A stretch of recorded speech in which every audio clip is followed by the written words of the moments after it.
gotta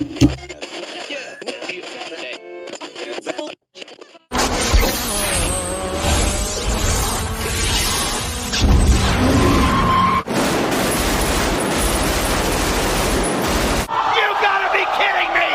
Unbelievable flip!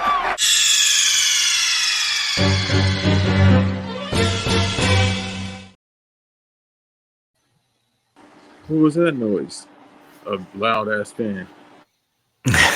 Welcome back. Banks versus Davis. We are not live this week, but thank you all for tuning in. Make sure you have those notifications turned on. That way, if you miss us going live or pre-recorded like we are today, you can never complain about missing out or, it ain't live, but we're just doing what we can this week. And it might not be the only episode we do this week, but as always, I'm Davis, joined by Banks. Got a lot to talk about. We'll have a disagreement about the Roadhouse remake in terms of what's a fun movie and what's not a fun movie.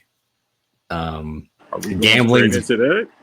No, let's say that to the end as like a spoiler. Let's do the Bruno. You want to talk about the Bruno Mars thing last week? You were really excited about that, but then the Shohei Ohtani thing kind of eclipsed him in terms of like these gambling debts. So let's start off with Bruno Mars because I don't know why you were so excited. When we were texting, I'm like, are you just excited that someone's living the gimmick of the stars of the 60s and 70s with the problems they had back in the day, drinking, drugs, women, stuff like this, gambling, mafia connections? He got old school cocaine. He got old school minded ties, dude. The fact that I think they said for his residency, he's making like $75 million a year, which is insane amount. So with that, the royalties from his music, which I think people forget, this dude has like smash hits, like mega hits. Like that's not when you start having your songs play at the mall, brother. That's how you know you over. That's how you know you a draw. So people fail to realize that like Grenade is his like.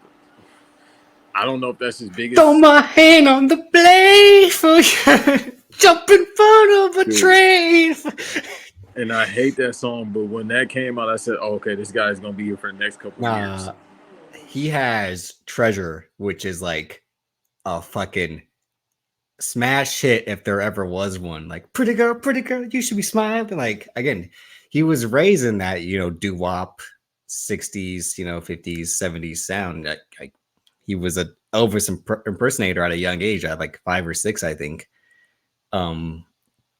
During one of like the Hawaii Bowl games or something like that. So it's like, this is a guy who was born to be in the wrong decade. Like with James Brown and Elvis Presley being your influences in the early 2010s, this is full circle for him. James Brown is his influence in more ways than one, minus the violence, allegedly. you never, with all this, again, the Diddy raid was today. Dude, you never know what people are doing behind closed doors these days. I mean, I swear the weirdest shit happened. Like I feel like I go in and out of dream while being awake. The weirdest shit when I'm like super fatigued, like tired, which takes a lot. I swear the most random shit in the world happens, and then I wake up the next day like, yo, did that really happen? Oh, I was gonna say, like, I thought you were about to say you have the did that happen months before it actually does. You know what I mean? Like the deja vu of like, have I done that? Like you've ever just been like doing something like, haven't I done this already? Like haven't I been here before? Last week, which is scary. Or not doing scary. What? In Atlanta?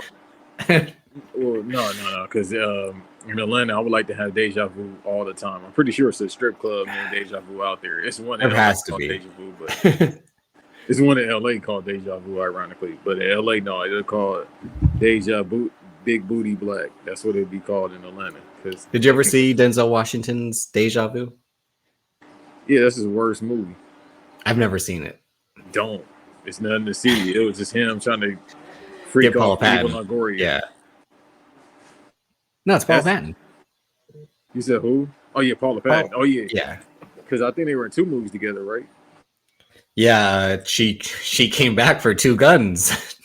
See, he not low. Why is he making? You know what? Damn, Denzel Washington. You are on trial, sir. Not low. Yeah, he not low. Damn, now I have to think about that. Like, What else has he been? Lenny Kravitz. They about to have a movie No, together. he's the most obvious. Lenny Kravitz, you're a rock star. You have to do shit like that. But no, Bruno Mars. I had forgotten about the Las Vegas residency, but that whole Silk Sonic thing, like he was really leaning into like, let's bring back the sound of the past more than before. Again, like his like doo-wop, Hooligans and Unorthodox Jukebox, his previous albums, but like, and again, he pissed everyone off when he won the Grammy for 24 Karat Magic, which because it was largely co-written by your man James Fauntleroy, and everyone got pissed about him being a culture vulture or just co-opting black sound. But like the guy who wrote the songs was getting the credit. So what are you mad about?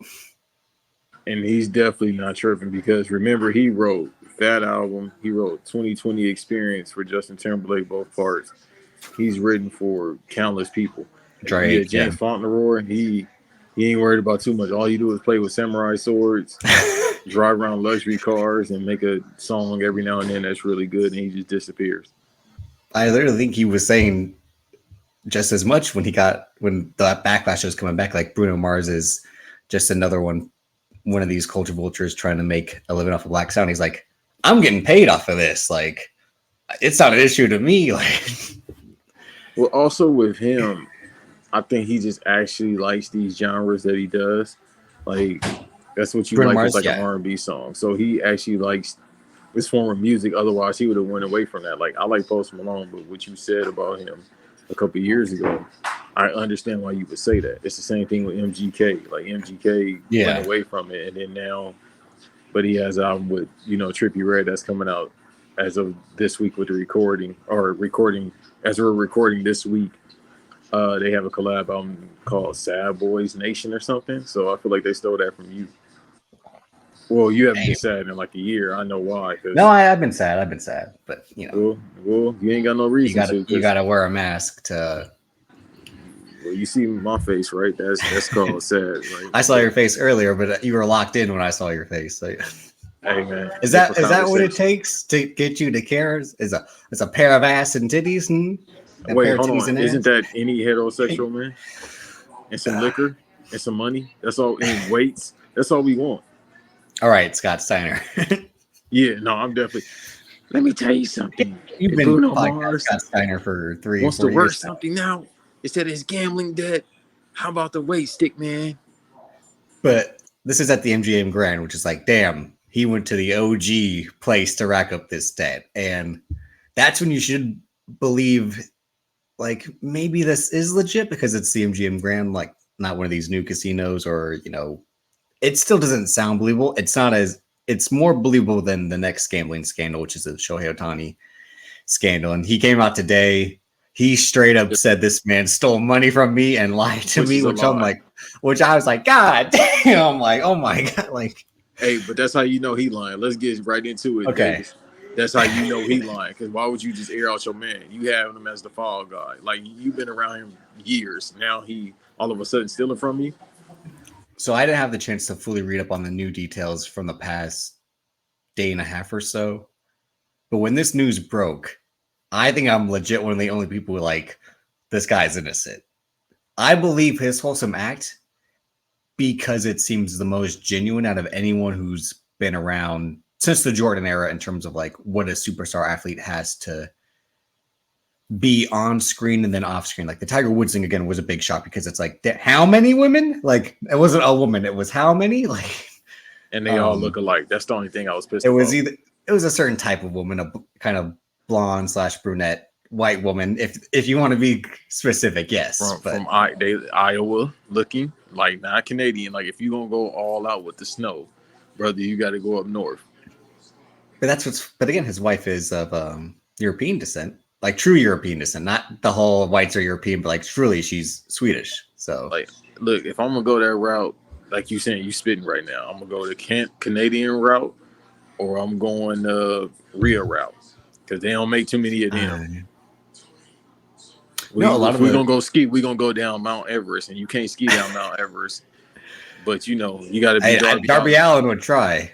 Hey, I think God actually likes Darby Allin because he almost cursed himself but now he got a broken foot. So I think that's He God said saying, it, I actually like you. but he Speak said to something. he's still gonna do it once he's healed up.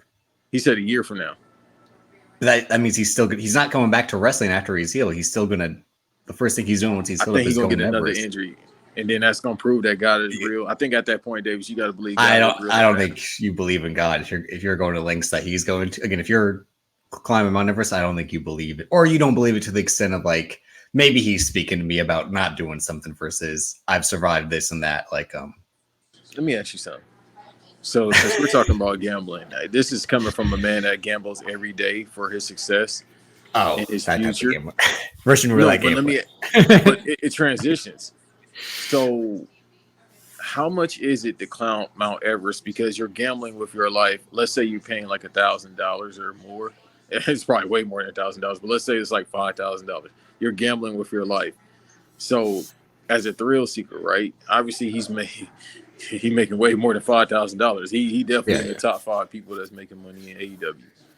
Are you willing, if you were him, to spend even though you got it, a couple $1,000s to gamble with your life just for the thrill? Because at this point with Bruno and Otani, you're doing it for the thrill because we worth hundreds of millions of dollars. Obviously, one dude almost worth $1 billion.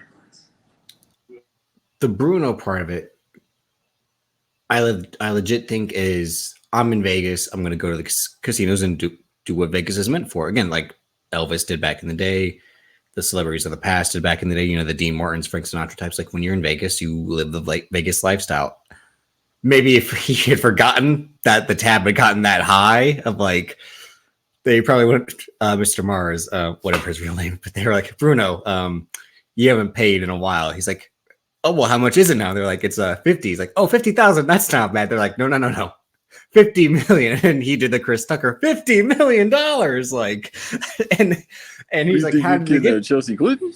Yeah, I think he legit did how did they get to that point? And they were like, we could have told you when it was $1 million, but we wanted to see how much more you're good. I bet they were amazed he was continuing to lose that much. And they were like, let's fuck this guy over that bad. To the point where like now we feel bad because it's 50 million. Like, so that almost seems more of like the thing back in the day where like the town of Vegas and the influence the mafia had would fuck over people for weight, leverage, blackmail, et cetera, et cetera. I mean, I don't know what you could really have on this guy again behind the closed door stuff, except he is a shitty gambler. And who knows, maybe this is just a couple bad hands or night after night blowing it all. The Otani thing. See, with you being a Michael Jordan stan, do you really think like you have to be wired that way and to be great still? With like, I got to try to be great at something else, or I have to lose at something else to have that urge to win it back? Because that's the whole point of gambling, is that high of when you win, it beats the low of losing. Yeah, it's basically a dopamine high. Because think about this. They don't need the money. Like, it's people that gamble that don't need the money. It's just the point of, what else can I do? I have everything hand and feet. I'm one of the greatest athletes of all time, being Otani and Jordan. What else can I do? That's all it really is. The Jordan thing's more competitiveness, where like I think it was Jed Bush who said, I want your money in my pocket. Like, the Otani thing, if it's true or not, really just must be of like, that's why it's not believable to me, because everything about this guy makes him seem like he's a robot and completely boring. And I don't mean that in a negative way, but like, he had that doc at the end of last year on ESPN Plus where it's about his life story in a way, and he just seems fully locked in on baseball, and it seems like it's the only thing he's ever been locked in on ever. And I've watched videos in the past where they talk about his upbringing in other ways that have been left out, and everything. Like, he doesn't spend his money because he doesn't have a way to spend it. Like, you know, like I think Joe Madden, when he was the manager of the Angels, were like, you know, live a little, like, you know, have some fun. He's like, now's the best time for me to play baseball. I'll be at like my prime physical peak. I gotta milk this for while I can, so I gotta lock in on it. That's why I like him placing bets on the side for shits and giggles doesn't make sense to me, because it's like, this guy doesn't have time to be like, what's the game on tonight? Because it's like, when am I throwing? When am I hitting? When am I working out? When am I recovering? If you watch his GQ 10 Essentials, it's all baseball centric. It's like, or anime. Like he says he watches anime or reads anime, like reads manga. Like, so that's why I'm like, I don't believe this guy has this game with it. I mean, and the whole thing about the interpreter, apparently like his credentials were falsified, or like his resume has some stuff on it that seems sketchy now when you look, because when you look him up, he doesn't exist in certain like at the college he went to. So I think it was fun for everyone to be like, oh, we have a new Jordan, we have a new great athlete gambling away their livelihood. But I didn't believe it for a second. And who knows, like you're saying, it's set up for this press conference to be like, that man lied to me, he stole the money. And if you're Ohtani, like, and you don't pay attention to your money because you have so much of it, like, how are you going to notice? Or especially if you don't care about it. Because again, the whole point of him with this Dodgers deal is like, I'm not going to get paid a lot right away, and that doesn't bother me. I'm going to get paid towards the end of my deal when I'm not playing as well or as much. But you know what? Like a lot of, even as we saw with Tiger, you got to have something, dude. Everybody has an Achilles heel. So let's say if he's like squeaky clean, like you say it is, and I believe he is to be, you got to have something. I mean, if this is your something, that's not bad. It's bad in a way if it start costing you hundreds of millions of dollars, but then you got to think about that's just his MLB contract. We're not. You mean when the Michael Jordan interview did the the lights wouldn't be on in my house. My kids wouldn't have clothes. They wouldn't have food to eat. And I'm at Rashad's just like, I believe, because it's Jordan, dude. Like, he could have said anything and people would have believed it. He could have said, yeah, the sky is like UNC blue. Like, well, he would have gambled on it as well. Like, I'll bet you, like Deez Zamero had the great line back in the day, like Michael Jordan would be like, I bet you 20 grand the sun doesn't rise tomorrow. Damn it, shit. Like, also, too, hot take. What if he using Riho's money? What if he using the AEW money instead? Well, did you see that his woman is like a basketball player in Japan?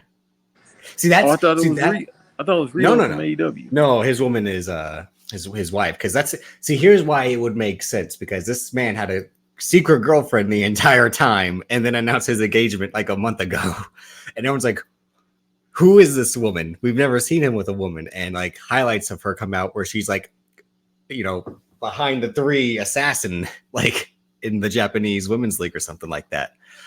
Or kids are gonna be super soldiers, yo. She seems like and they RBI is gonna be over 98%. We're not ready. And what was the other thing? Oh, the whole Mike Trout says he actually knows how to speak English. That would actually like. Okay, that just sounds racist, Mike Trout. No, but like when you think about it in the past, like there were I can't remember if it was Mil Mascaras or someone who star luchador in Mexico. When they would come to the U.S., they didn't want to lose, and they could speak English apparently. But when they got to the States, they would act like they didn't know. So I think it was Mimaskar. So they said, "No yob," meaning no job, like you know what's crazy? I thought the whole time Ohtani did speak English. No, that's the thing. That's what Mike Trout's trying to say, is that he actually does know how to speak English. And is acting, to me, that would be more of a scandal than the gambling thing is like. But you got to work people, because if they automatically assume, why not make them assume more? So you could be like, all right, cool. That means you could just leave me alone. Someone had a great tweet yesterday where they're like, when he had said he was going to make his announcement to the media, they're like, he's going to open his press conference speaking Spanish. I'm like, that would be hilarious. Like, he just start speaking Austrian. Just that much of a worker. Like, that's freaking the sick. Like, you just wouldn't like. Dude, like if he would have just paid Gunther to be his interpreter, he would have been all right. But I'm like, that like those tweets have like, this racism is killing me. If like, because again, like just to assume like, oh, he's Japanese. Of course he doesn't know how to speak English, and the whole time he probably is like, "Fuck you, motherfucker!" Like behind closed doors, like.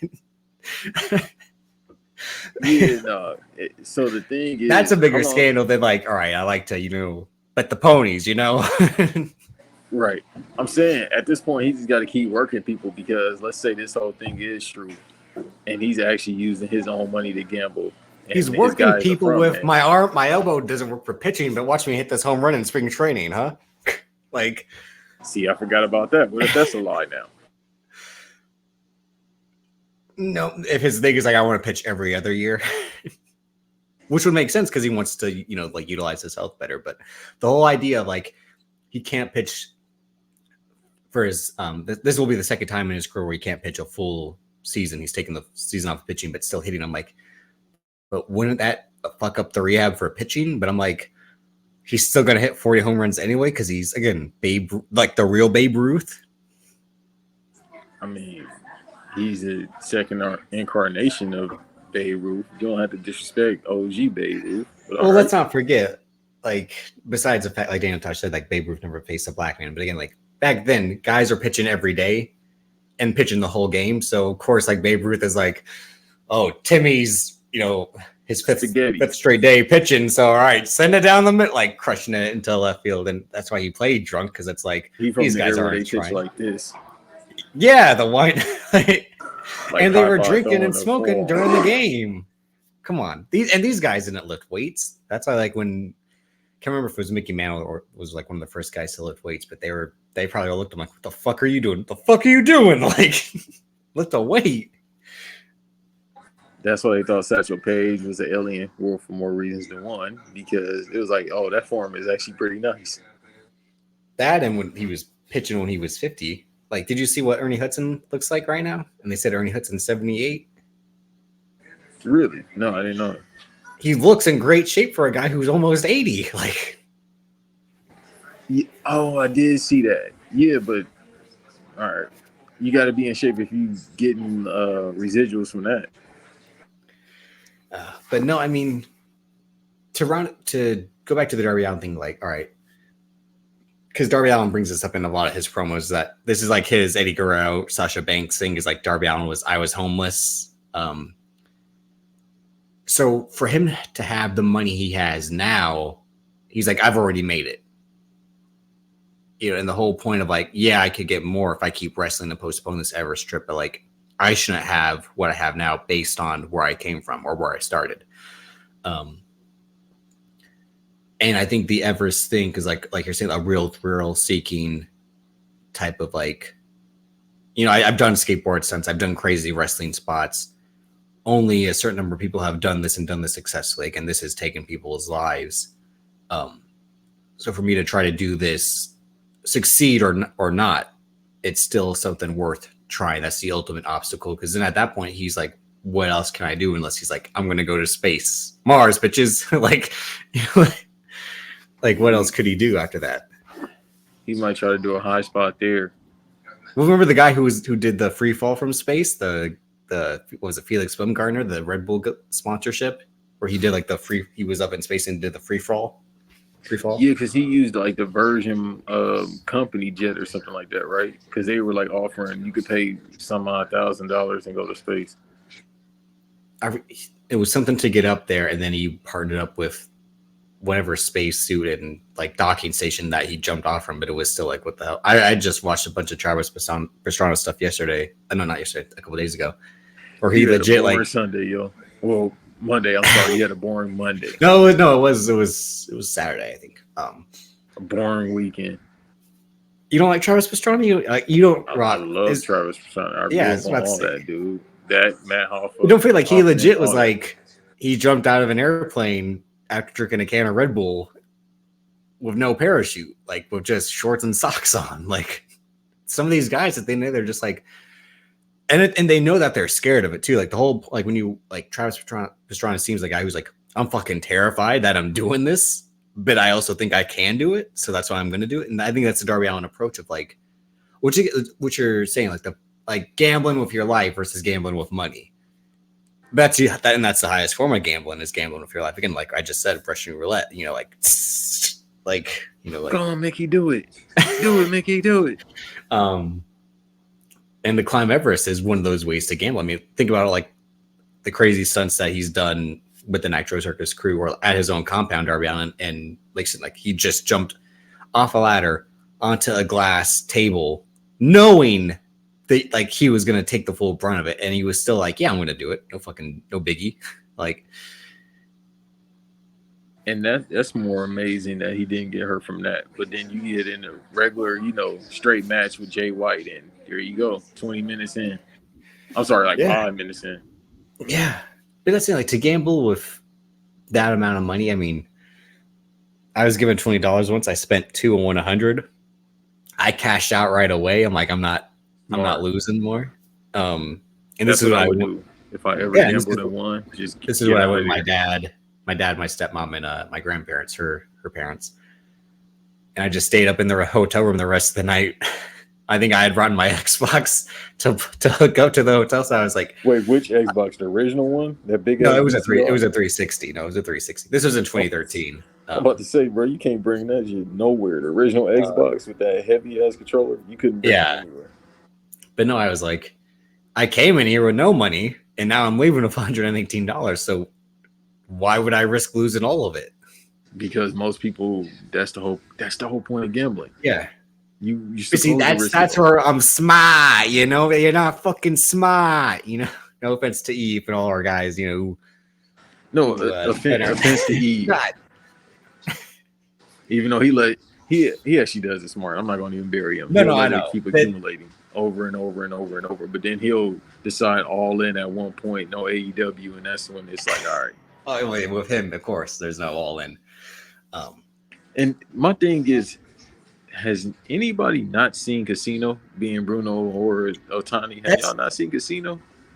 I say this all the time about every type of vice. I'm like, just watch a Scorsese movie. Women, drugs, gambling. You have to watch Goodfellas, Casino, or Wolf of Wall Street, and just be like, you know what? Maybe I should never do cocaine. Maybe I should never gamble again. Like, there's literally this scene when they're like, cheaters justice, and then to a man's hand, and I'm like, yeah, that's what happens if you count cards or if you try to cheat the place where you can't cheat.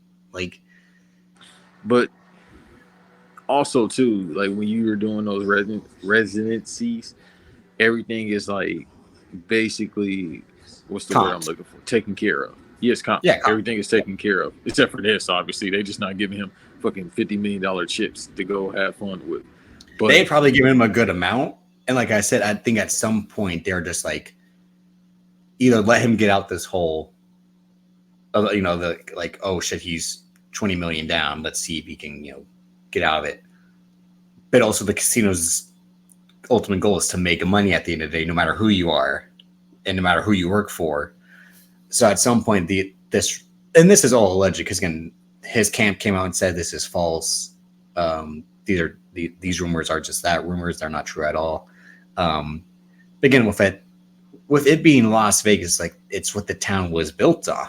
So I wouldn't be surprised if this is true. Yeah. My biggest thing, so apparently some high roller was at the table with him. It's not including this report, but somebody said it on a podcast I was listening to. They knew a high roller.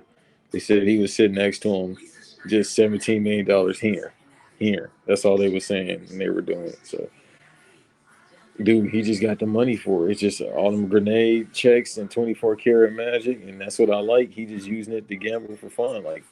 But at the same time, again, I'm not mad. Like, everything is paid for when you're doing this. You're getting paid damn near close to $100 million from residuals, this and that.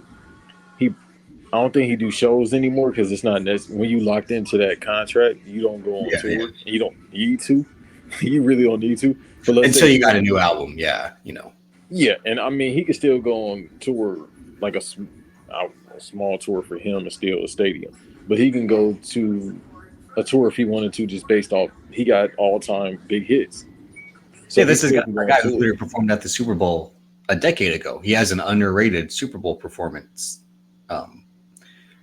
And he did that, again, relatively young into his career. And this was the guy who was dominating the radio early as like the feature guy on a fucking Travie McCoy song and B.O.B. song. Like, come on, like, let's not forget this guy was on Billionaire. That's the first time I heard him was Nothing on You. And then Nothing on You, nothing on You, girl.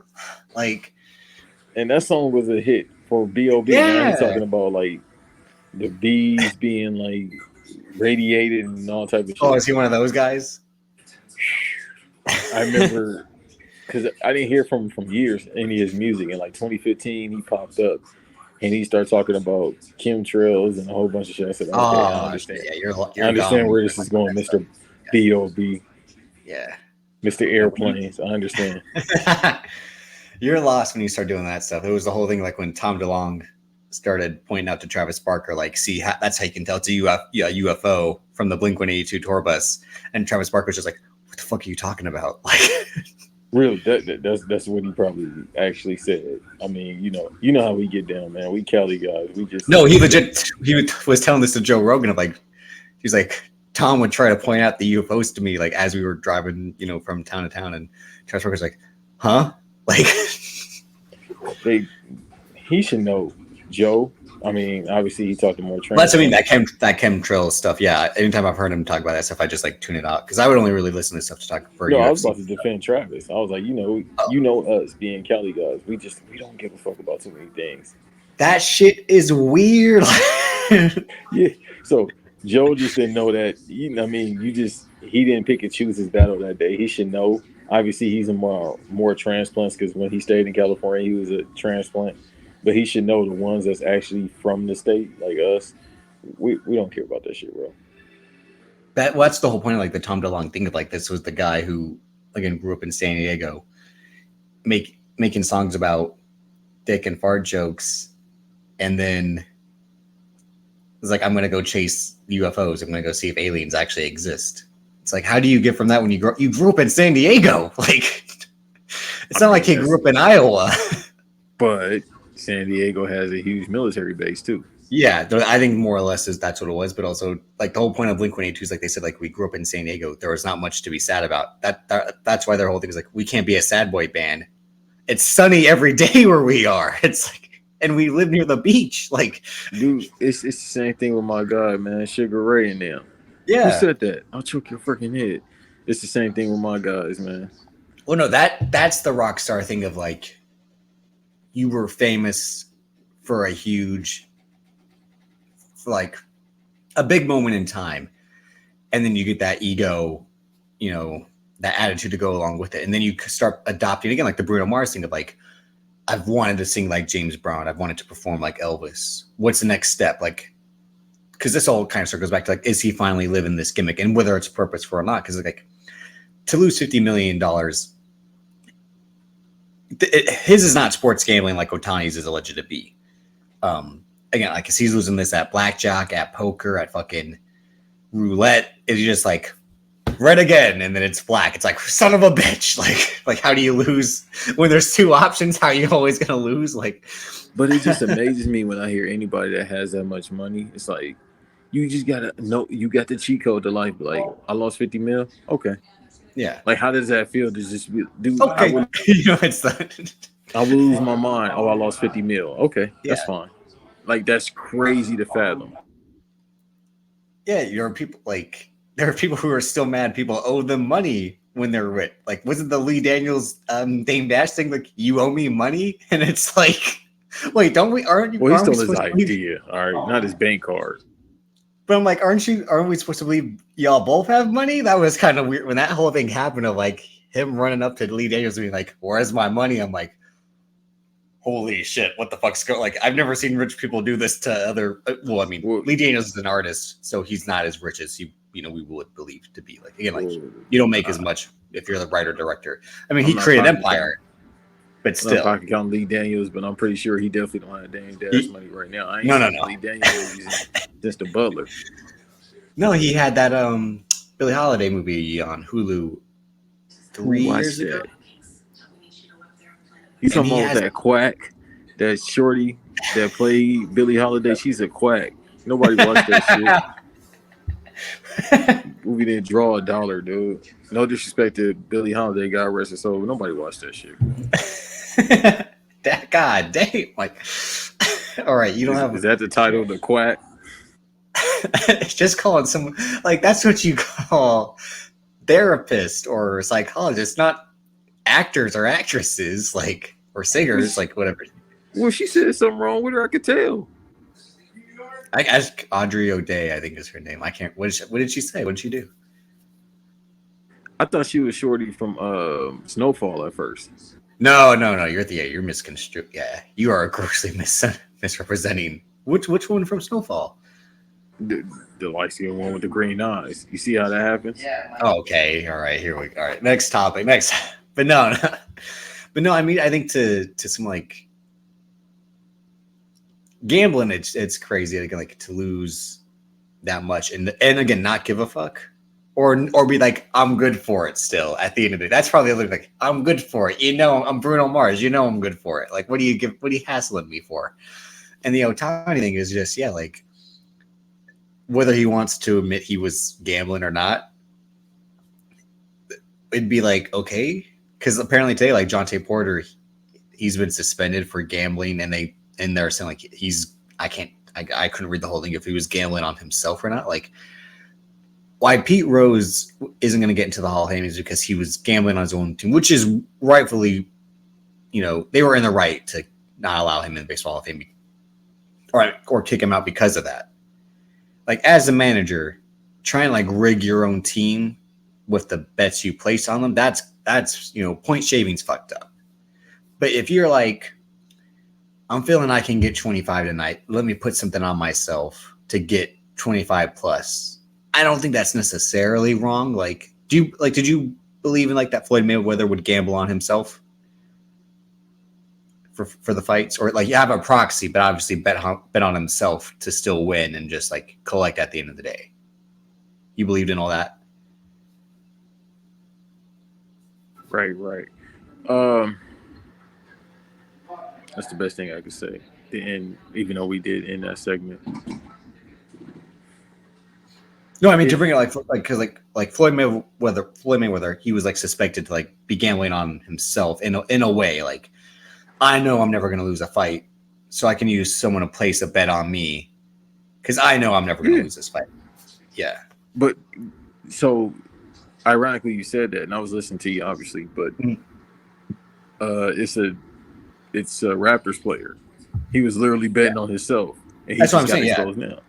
Yeah. Wasn't it to like 2 or 3 football players last Calvin year? Ridley, Amp would know this because it was Calvin Ridley. I think that's why he got to go play for the Jags, is because he was gambling on himself during his time with Atlanta, I believe. Yeah. And then if we want to go back to the great Pete Rose, what was he doing? He wasn't gambling on himself, but no, that's what I'm saying. He was, but that's why his scenario was worse, because he was like, he could literally sabotage his own team if he had bet on them to lose.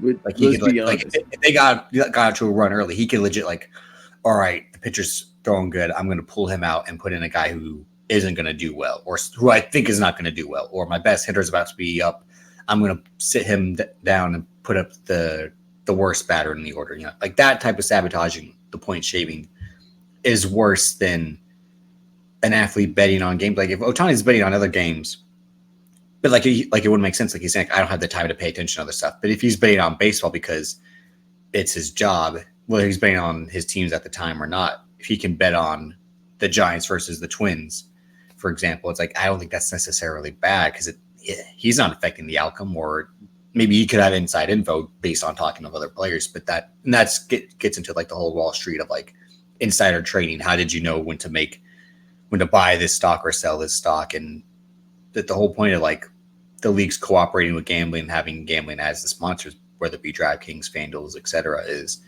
this has been bound to happen. That's why they never wanted gambling in the first place, because at some point it was going to affect the play on the field and the players themselves.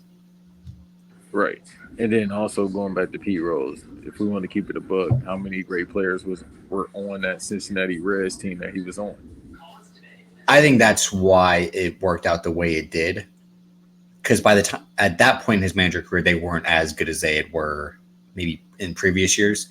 So he already kind of had it in of like, I can tell when we're going to have a good series or a good game and use it to my advantage. It would be like like Monty Williams on the Pistons right now being like, you know what? We're not going to win more than 13 games. I'm placing the under bet right now, and then sitting Cade Cunningham for the rest of the season, not just because the whole let's not get this guy injured or try to get the number one pick. It's I got something with way higher stakes to than players' health or lottery picks. But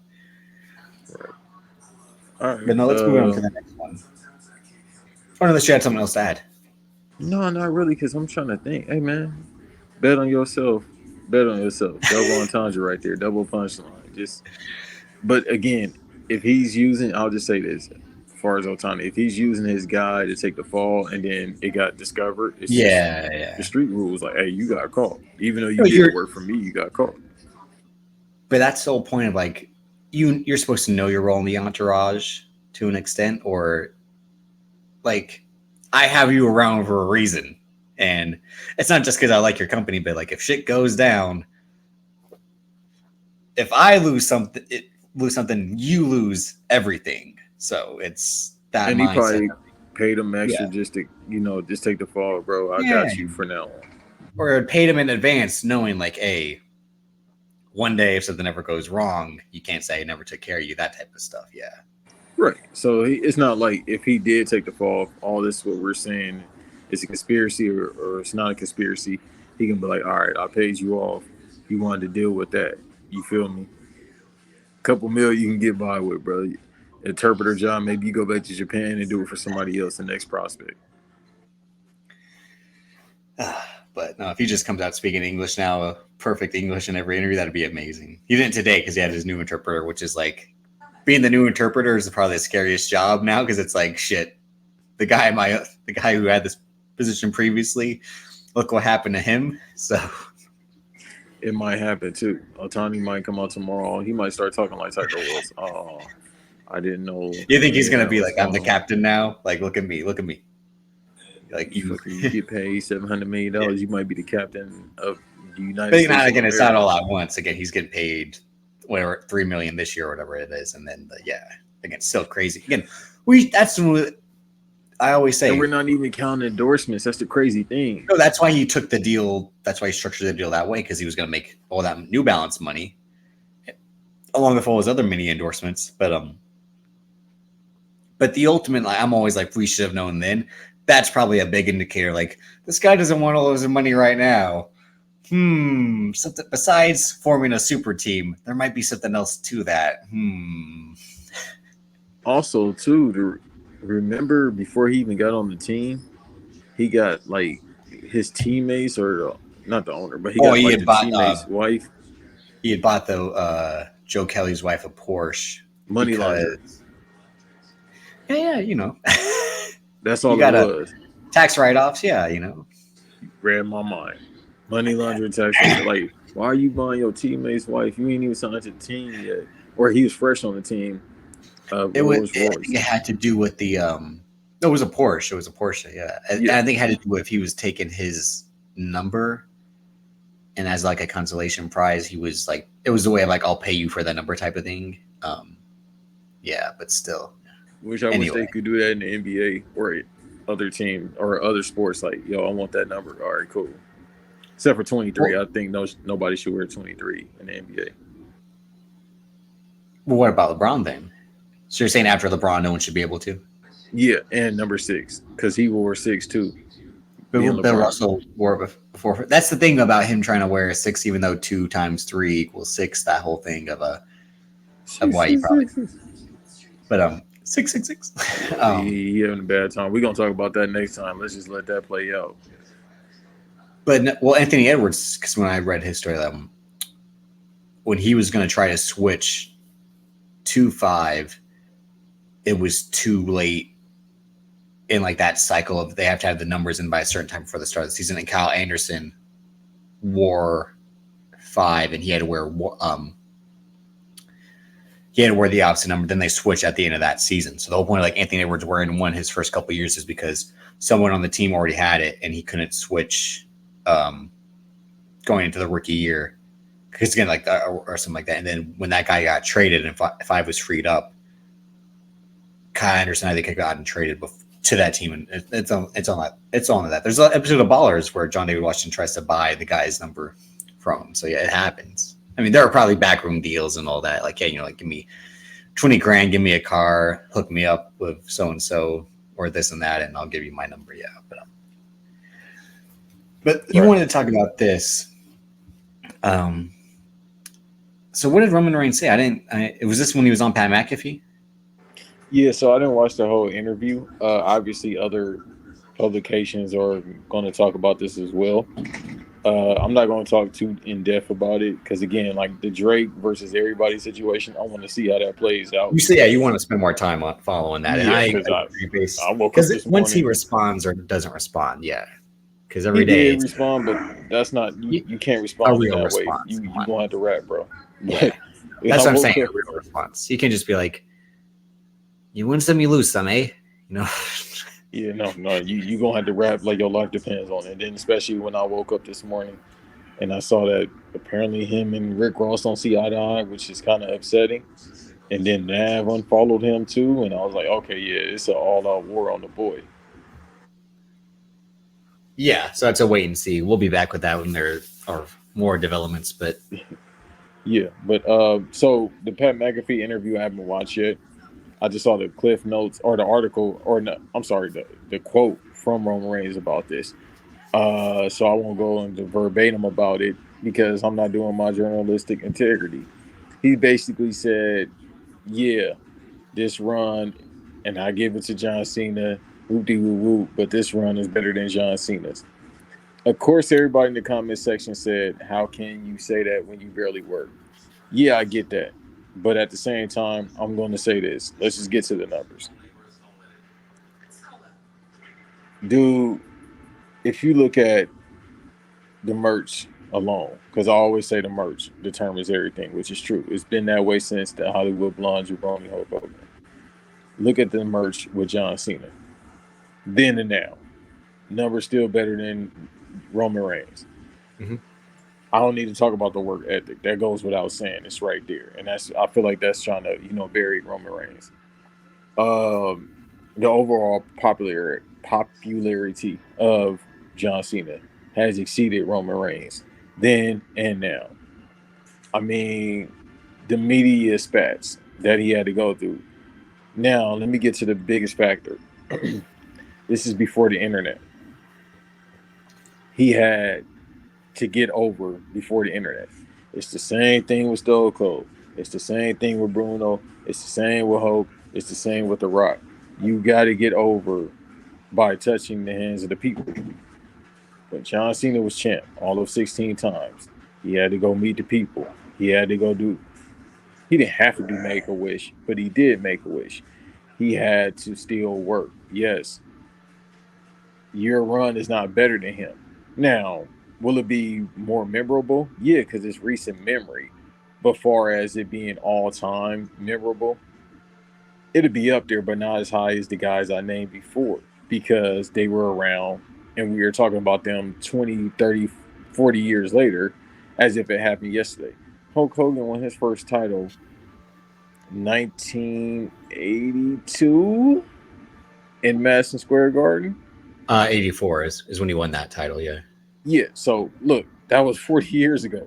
And we're talking about it at this very moment. And that's before the internet. With Roman Reigns, he has the benefit of the internet with the memes and, overall being over with the women and, a lot of men too. Again, I'm saying this from a perspective as a Roman Reigns fan. People know I'm a Roman Reigns fan, but people also know I'm a John Cena mark. But also, this is coming from somebody, if it was true, I would say it. You can't, bro. Like, we lived through that. Me and you. We lived through the John Cena era. We living through the Roman Reigns era. Hell, if you want me to take a step further, I lived through the Stone Cold and the Rock era. Ain't nobody touching them but Hulk Hogan. Merch, matches, everything. It's right there. I lived through that shit. In the words of the great Tupac, well, yeah, the GOAT. But in the words of the great X-Pac, I was there. Tupac, X-Pac. Tupac, 1 Pac, 2 Pac, 3 Pac, X-Pac, no, 1 Pac, 2 Pac, X-Pac. That's the name of it. 1, 2, 3, 4, 5, 6 kids. Well, he was the 1, 2, 3 kid as well. Yeah. So, but no, not to cut off your point, but you were right because this is the perfect point. Saying that is living through the eras, and Meltzer, whether you like him or not, has lived through a majority of all the eras past the Bruno era in terms of like following it and covering it. No, I'm saying like when you and to cut you off. How old is Dave Meltzer? I seriously don't know. I legit think his birthday was like sometime at the end of last year. He's 69. He must be 60 something, I think. Damn, he about the same age as Jim Cornette. But to see all of Hulk Hogan's run, all of Stone Cold's run, all of John Cena's run, and seeing all of Roman Reigns' run right now, that's where someone, again, I always say, like, I respect him as a historian more than a opinion person, more than a hot take person, because he documented history. His opinions on it might work for or against him, but still, he was a guy keeping track of gates, keeping track of matches, and then TV ratings, merchandise sales as it escalated, every year, so on and so on. Like you're saying, like John Cena getting over with the people before the internet. It was him in 04 going into 05 when they really made him the guy. It was the last time where like the internet was half your life versus now when it's all your life. And that's the Roman Reigns era, which is the like without internet, you have no life versus back then you needed, like you said, in person. And then what are you going to do outside of that? But think about weird stuff like John Cena was in Gillette commercials as John Cena. John Cena did a celebrity NASCAR racing show during the height of his run. Like John Cena was doing, again, he did Fruity Pebbles sponsorships thanks to Dwayne Johnson, but he was doing mainstream stuff. And what I always say about Roman Reigns, and again, I'm not a Roman Reigns hater, I'm just not a Roman Reigns believer when he is looked at as this mega draw and this superstar, because outside of wrestling, he's not that. And inside of wrestling, he's been propped up so much because the company forced him into that. It was literally like, we made the cutout to fit you and only you. So you have to go in. And my whole thing, and this is the point of like, who should main event WrestleMania Night 1? It should be Bayley and Io because the women deserve that. But I'm like, they could do that because if you put the Rock tag match first, are people really going to leave? Like, my whole point of wrestling is you have a say in what's the main event and what's not. If you put Roman Reigns and Cody Rhodes first on Sunday, are people going to leave right after it's done? This isn't boxing where people don't show up until the main event because they don't give two fucks about the undercard. They just want to see Ryan Garcia versus Devin Haney. Unless you're a real hardcore fan or a journalist, you have to show up to cover the whole card, But if you're someone who paid to see Devin Haney versus Ryan Garcia, why am I going to show up 3.5 hours early to watch these 4 fights of guys who I don't give a fuck about, Or the same thing with a UFC card. And wrestling, are you really going to leave if the most high profile match is booked first? Even though like you're looking for it at least. That's the point of like, it's a business. Doesn't make sense to me because it doesn't matter what's the main event or what's not because you choose to say what the main event is. That's the whole point of like, obviously The Rock was coming back to be the last match. So no one should be shocked that Bayley and Io didn't get it. Like, come on. You mean to tell me this guy came back to wrestling to wrestle in anything other than the last match? And again, he's not even wrestling the last match of the weekend. It's the whole, we have 2 nights now because it was so big we had to extend it. But Roman Reigns going from the reality era to the network era, to which is now, and I'm coming up with this, which is the business era, because that's all it is post the network going over to the network going over into Peacock, all these endorsement deals, before matches, and then at WrestleMania it'll be during matches when the Prime logo is on the fucking mat. Which isn't a bad thing because look at I'm not trying to shit on that. Like AEW's had DraftKings in their corners. Fucking New Japan, they have sponsorships all over their mat. I don't know what they are, but they have sponsorships. It's like it just comes and goes. Like Good. Also, Prime is a great drink. So Do you yeah, actually drink Prime? I'll have that on the ground. You Yeah, I actually like drink Prime. I love Prime. I just don't like the it? energy one, but I love Prime. Oh, okay. You sick fuck. Hey But man, listen. Every now I want to be an American idiot. I want to drink Prime and Mountain Dew. oh my god. but that's what this is, and the whole point, like I said, like of Roman Reigns not being the superstar people think he's like. Yeah, he was on Sneaker Shopping. He's boring as fuck. Yeah, he's on Jimmy Fallon. He's boring as fuck. Hollywood never came calling for him after, oh my God, this in-ring acting he's doing. Like, as I said, for the last 4 years, the only movie he's been in was because of who? His cousin. And what did he say in that movie? Like, oh, what I see every Monday night that he was on. So like, it's not a stretch for him to play the same guy that he was already playing. And he could have been doing Hollywood, like him being in movies with the time he's been taking off for the last 2 years would have justified that. Why is this guy not here? Oh, he's off shooting movies, like what John Cena was doing towards the end of his full-time run, where he would dip out every 3 months, go shoot a movie, then come back, and then finally, right before the pandemic, he was like, I can't keep doing this like I was back then. I'm gonna show up when I want to or when I feel like I can help. But otherwise, I'm going to be an actor, like what The Rock was really doing in 03, 04. Like, you know what, this wrestling isn't for me anymore. But I kind of want to come back when I can. Roman Reigns is just new Brock Lesnar. Like, I want to show up when I want to show up, do what I want to do, and then get the fuck out.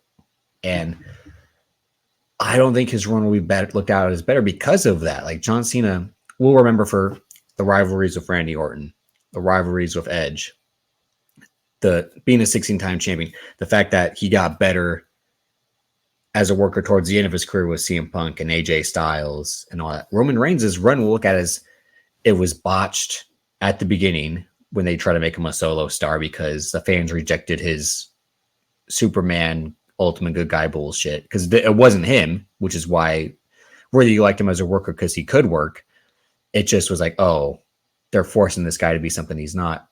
Versus the Tribal Chief era, we'll remember as like this guy was part of one of the greatest stories that went on, and because it's still going on, is going on for far too long. It's been dead for a year.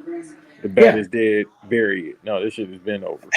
But when it was good, it was great, and they can't take that away from him. And the way it went piece by piece with him, with it being just him and Jay, and then the Jimmy part coming back, and then the solo introduction, and then the Sami Zayn element, like all these stories clicked, and then the breakup with Jay worked, and then it was ultimately like, oh, this is all it's going to be now going forward is Roman Reigns is like bossing Jimmy Uso around, and Jimmy Uso doesn't know what to do, and like the whole point is Solo Sikoa might feel like he can take Roman Reigns if given the chance, and they don't even want to pull the trigger on that yet, and then the ultimate, you activated my trap card was The Rock. And when they activated that, the fans were like, oh, we got what we wanted, but it interfered with something else, and now we don't want it anymore. And that's where it's like the hypocrisy of the fans shitting on The Rock coming back. It's like, you were crying for what? Like, oh my God, we got to get The Rock versus Roman Reigns. Huh? They have to come and do it. And when The Rock shows up, it's like, yeah, I'm finally going to do it. Roman Reigns and me. They're like, yeah. And then he's like, at the expense of Cody Rhodes. Again, if the old man was there, about hell or high water, that match would have happened. No, he would have done what they're doing now. The Rock would have had a match. It would have played out kind of this way because again, this is the guy who punted on Daniel Bryan. He just booked him poorly after. This was the guy who punted on Rey Mysterio. Like, what it was because he saw the numbers. No, but I mean, like Rey Mysterio won that Rumble, but was still supposed to lose the title shot. And then once he lost the title shot to Randy Orton, and saw how pissed the people were, everyone who worked on the writing staff was like, we got to give Ray the title now because everyone's pissed off. And Vince McMahon's like, no, fuck no. And it's the same thing with Jeff Hardy in 08 when they were like that night in Armageddon. And Freddie Prinze Jr. tells the story. He's like, I was telling Vince, and he's like, Michael P.S. Hayes and I were going to Vince being like, Jeff has to win tonight. It's finally coming to a point. Like, it has to be tonight or else it's never going to happen. And Vince was like, I still don't know. And Triple H was like, hell no. And then they went into a meeting and came out and said Jeff's going to win. And Triple H was pissed. And Vince was like, we'll do it. We'll finally do it. But then what happened? He lost the title the next month because that's how the Vince McMahon does it. Like, I'll give you what you want so you can say you have it. But then after it happens, it doesn't fucking matter that it happened. Like, Right. It might as well not happen, which is why last year playing the way it did of like, oh, Cody Rhodes wins the Rumble after coming back from it, that injury. And he like they're gonna finish the story. He's gonna get to hold the title that his daddy had. Like, oh, like this makes a lot of sense. And then for him to lose, I'm like, wait, what the fuck? Like when it happened, I was just like, at the end of the day, like Vince McMahon still does like that Vince McMahon shit, and also the Cody Rhodes part of like, don't forget who you are, son. Never forget who you are. You aren't my choice. Like you bought the ticket, you take the ride, as I say. Yeah, we got to put that on a t-shirt eventually. And now, because that back and forth that him and Cody had on SmackDown, and you're saying like Roman Reigns, like his inactiveness is showing off. Like he's really lazy, and that, I didn't think his promo was as bad as you thought it was, but it literally just is like, my whole thing is like, no matter what you say, Cody Rhodes is going to have something better to say, not because he's a better talker or wittier than Roman Reigns, it's like, because his story is set up better. Like there's nothing for Roman Reigns to say except, I beat you already. We've been through this, which is why this rematch was a bad idea from the start. Because like when Roman Reigns said that at the press conference, he was like, "What are you doing? This happened last year. It's this now." When he was pointing to him in The Rock, like I'm like, that's the story. Like, But he's isn't right. that helping my case of what I'm saying? They shouldn't have just let it ride, but they got bullied. And to No, put I Cody agree. Like Rhodes they shouldn't have into this caved. match- I 100% agree that they shouldn't have caved, because were people really going to give up their tickets? You know how many people would have bought their tickets at whatever resale just price? for the laugh factor of Dwayne probably getting hurt. No, not that of like so and so doesn't want to go to WrestleMania. I'll take their tickets. Fuck yeah! I couldn't get them the first time. Now I can get them. Yeah, like again, because it's a fucking business. This isn't Hollywood where the movie has 2 or 3 weeks to make a dent, and if it doesn't, the studio's fucked. Unless you Madam Web and you got 2 days. Yeah, but that was DOA from the jump. So I'm gonna watch it too. By the way, I'll take the bullet. I'll have my review next episode if we don't do that one episode we were supposed to do already. No, we'll be doing that because we have to do, and based off the conversation around that episode, it'll be a good one to have. But no, you're right to say that they shouldn't have caved, in that Vince McMahon on paper he wouldn't have, but I legit think he would have, because in his past he's shown to cave. It may take him a while to turn around to it, but he still has his ideas. I'll give them what they want, and then once they have it, I'm going to undo it just to fuck them back. Because that was the Vince McMahon mindset, which is why all the scandal stuff makes sense, which is why all his storylines, as we said a few weeks ago, made sense when like this guy's true colors are in his product. Like this guy for years has told us what kind of person he was by his own booking, by his own storylines, et cetera, et cetera. But him as a businessman, he still probably would have been like, I don't want people ruining my main event with boos and jeers. And if they had thrown trash into the ring, that would have been funny. Like if The Rock and Roman lock up and there's like legit trash in the ring at the start of the match compared to the end of the match. I missed them days, man. Kind of, because that's kind of wild to throw trash into the ring. But these people, they'll just tweet. That's it. No more trash. Just we're going to tweet how bad this match is. But we got to put it on a t-shirt. You bought the ticket, you got to take the ride. But see, that's why The Rock stuff has been so bad, because all he has to say is Twitter this, Twitter that, where, versus he's so, it's more Brian Gewirtz than the Rock at this point, because he can't say anything about Brian Gewirtz saying it to him first. But that's why all of this has been bad. It's not just me being the Dwayne The Rock Johnson hater I am, but it's also the Seth Rollins element of it all, where it's like you're putting a guy in the main event spot just because he's bitched and moaned about never being in the main event for the last 10 years. So, I mean, and that's what I mean. Like at the end of the day, like John Cena's run will still be better, and that whether like Roman's had more WrestleMania main events than him at this point, but I'm like, 3 of them were against the same guy. We Right. saw Roman Reigns versus Brock Lesnar over and over and over. That's going to be the defining Roman Reigns legacy is him and Brock Lesnar at 3 different points. Him at the start, him in the middle, and then him at the tribal chief point. But again, they won't be able to acknowledge it that. No, pun not intended, due to the Brock Lesnar part in the scandal. It's like, what's his new legacy? The Cody Rhodes story? But it's like, that's still being written. Right, because we can't talk about the Triple H versus Roman Reigns match. No. Because WrestleMania was trash because obviously everybody got hurt. But it's just a fact. We can't talk about that one. The other main event he had, what else main event? The Undertaker. That was already match. Let's not forget, we were supposed to have him versus Goldberg for the title in the Pandemic Mania. Let's not forget, that's what we were supposed to get. And then Roman doesn't show up, rightfully so, because it's a pandemic and given his medical history. So they put in Braun Strowman. And that's like, let's not forget, we were supposed to get Goldberg, Roman Reigns, WrestleMania 2020. Like, dude, imagine I think that. People forget Braun Strowman has main event in the WrestleMania and won the title. No, that wasn't the main event. Because night 1 was It Undertaker. basically you know how they do it out of order. Back in my day, it would be before the last match. card. The last match of night 1 was the Boneyard match, and the main event of night 2 was the Drew Brock Lesnar match. Yeah, but it used to be the world title was the main event. Yeah, but they no, I know, but yeah, it's that bullshit. Like again, like it's crazy. Like wow, we never because even when Goldberg came back, he feuded with Bobby Lashley instead of Roman. But when we finally got that Roman versus the Goldberg match, it was actually pretty good. That's a good retirement. It was. Well, that bald-headed bastard said he wanted to do one more match. Goldberg just he needs to shut up because the whole Asuka thing is like, stop being so bitter. All right, like right. It happens. Picking on Asuka. Yeah. I again, as much as I love Goldberg, I don't condone what he said about Asuka being some Japanese woman breaking my shirt. It's like, well, it's not like you cared about wrestling in the first place. It was your job.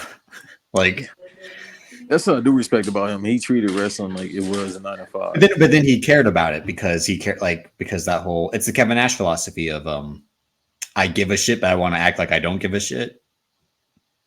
Because at the end of the day, I actually do because I have an ego and it's fragile. Speaking of not giving a shit, somebody just sent me a text while we record saying CM Punk gonna commentate at WrestleMania. Oh, that was a given. That made a lot of sense to me because my whole thing is like he should have been commentating this whole time.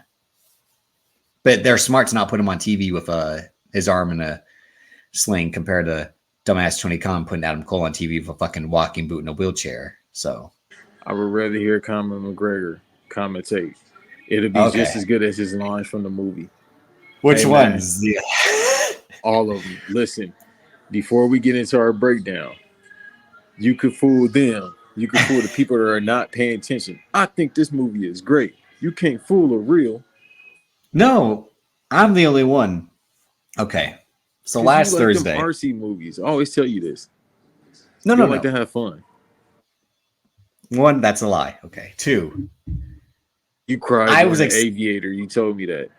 I've never seen The Aviator from start to finish. So I hate this guy. Anyway, go ahead. I was more excited for this movie than you. Let's not forget when that trailer dropped, you were like hard pass, and I'm like, I'm kind of into this. Like, this is me.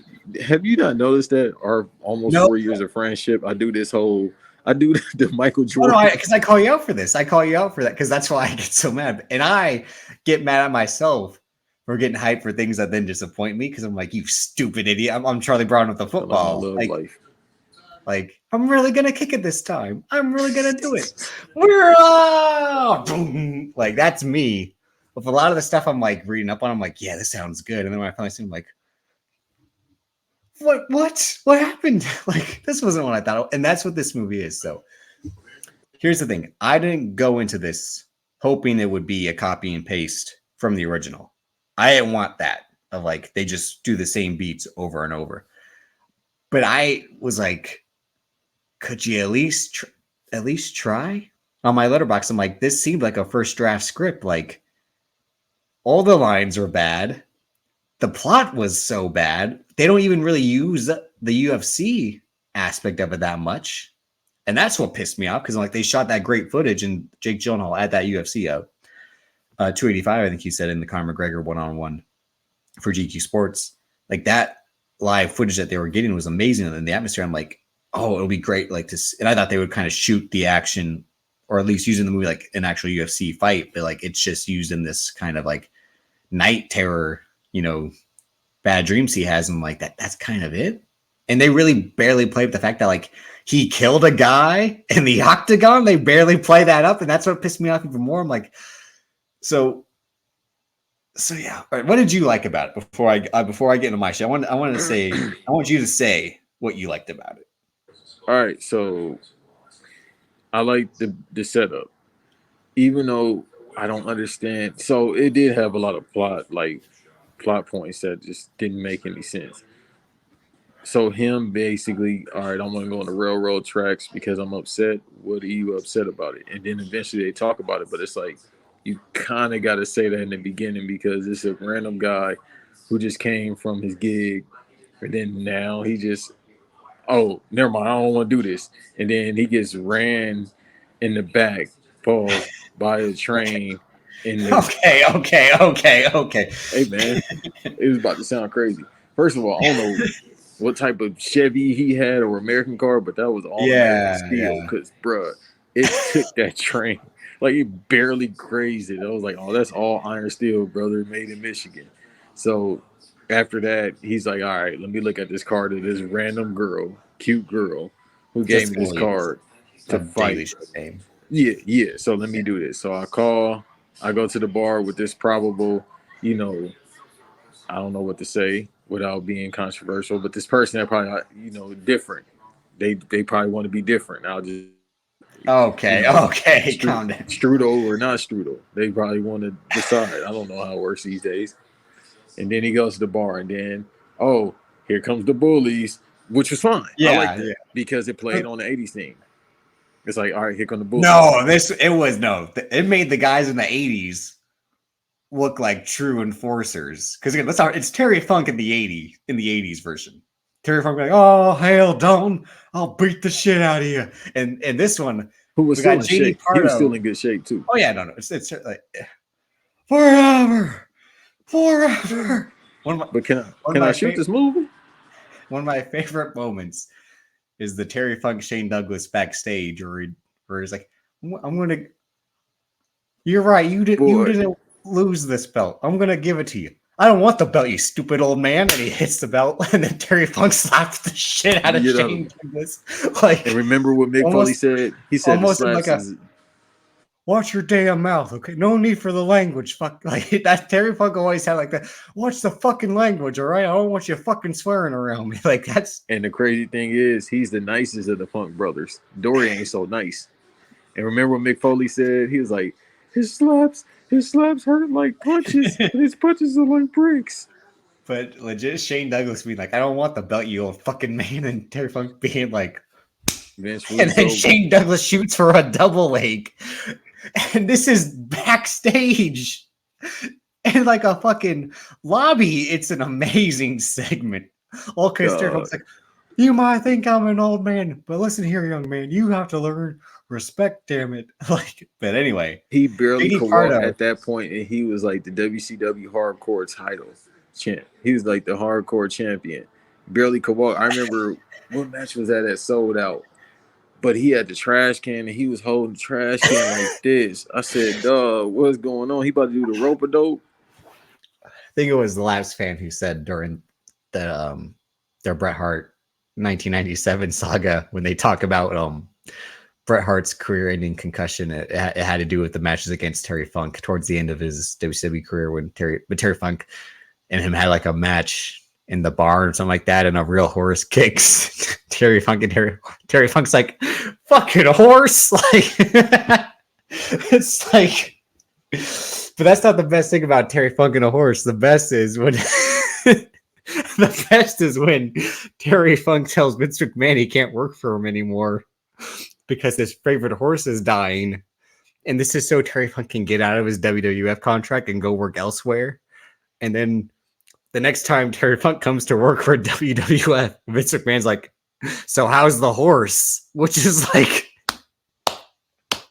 That's all about Vince. which is an amazing, I'm like, oh, that's some good comedy right there. But anyway, Dude, I seen that. I was there. I remember that segment. Fucking horse. But no, JD Pardo, the star of Mayans MC, is the leader of the biker gang, and he's just like, "Shut up, guys, loser!" Like he plays the like again like Skull and Bunk from fucking. I think they did this like, intentionally. Not to cut you off. I think they've written it intentionally like this to be cheesy.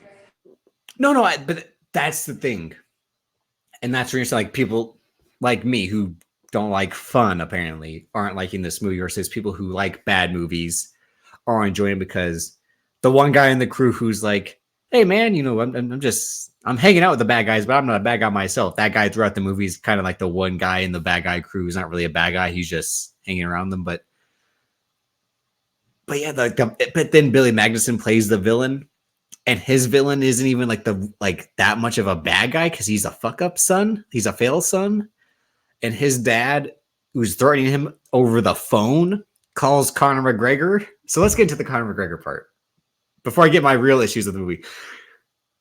Because Conor McGregor shows up, and I had read this, that he was, how his debut on screen was, which was ass naked, walking on the streets. But he shows up, and he delivers every line with a full grin, teeth showing smile. I've never seen someone act through their mouth like this. He's like, how you doing, huh? Like, it's like he had Smilax from the Batman 1989, and he's just constantly talking through that, like, what's you going on, huh? Like, it seems like he's talking Irish, then American, and then kind of English. It's, your dad hired me to do a job, and that's what I'm here to do. I'm like, who talks like that? Like, I think they try to give him direction out of everybody else. Yeah. But it just after 30 doesn't have takes, the it's acting like, gene. just let him do whatever. You can't direct him. I mean, so I didn't tell you I did this, but days before this was released, I watched Double Team for the first time. The Jean-Claude Van Damme, Dennis Rodman. Great movie. Dog shit movie. Fuck, one of the worst movies I've ever fucking seen. And Dennis Rodman's always. You shut your mouth, fatty. The Rock will come out there and slap the herpes off your lips. Dennis Rodman's acting in that, and Conor McGregor's acting in Roadhouse. That's a Kenny Omega Kota Ibushi match of like, whoo, I don't know who's walking away from this one because. But the thing is about Double Team, it's Dennis Rodman delivering his lines. Well, like how he talks. It's just yeah. Because he talks like shit. It's with a lot of bad basketball puns at the same time, like hang time. I never missed twice. I remember when the trailer came out during the finals, because that's when he was in WCW as well. So it was like he got Double Team doing this. I'm like, how we gonna win another championship? And fucking did it. But I mean, he's a madman as well. This is a dude that sleeps 3 hours a day. Yeah, 3 hours a day, drinks a lot, parties with snow. Maybe that's the key to snow bunnies. Either way, he's not a human being. We talked about this because we talked about this with the quarterbacks and the athletes.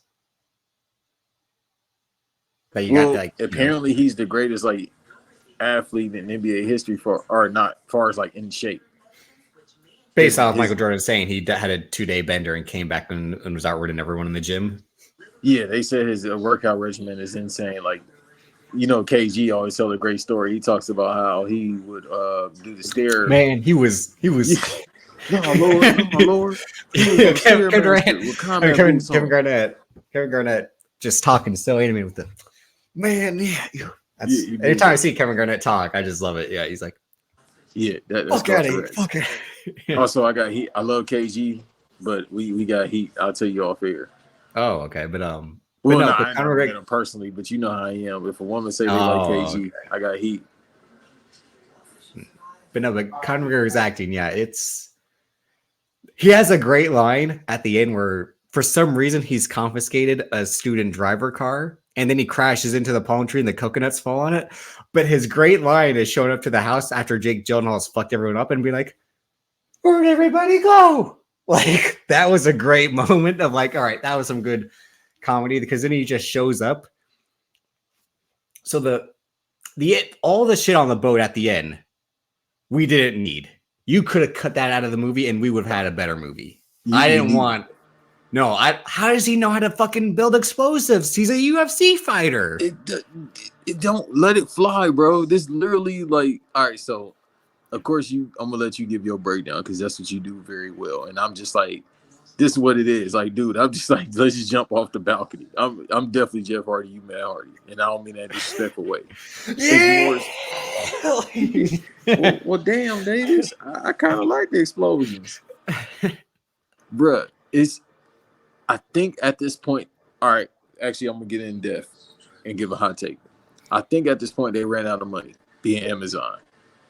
No, they had. All right.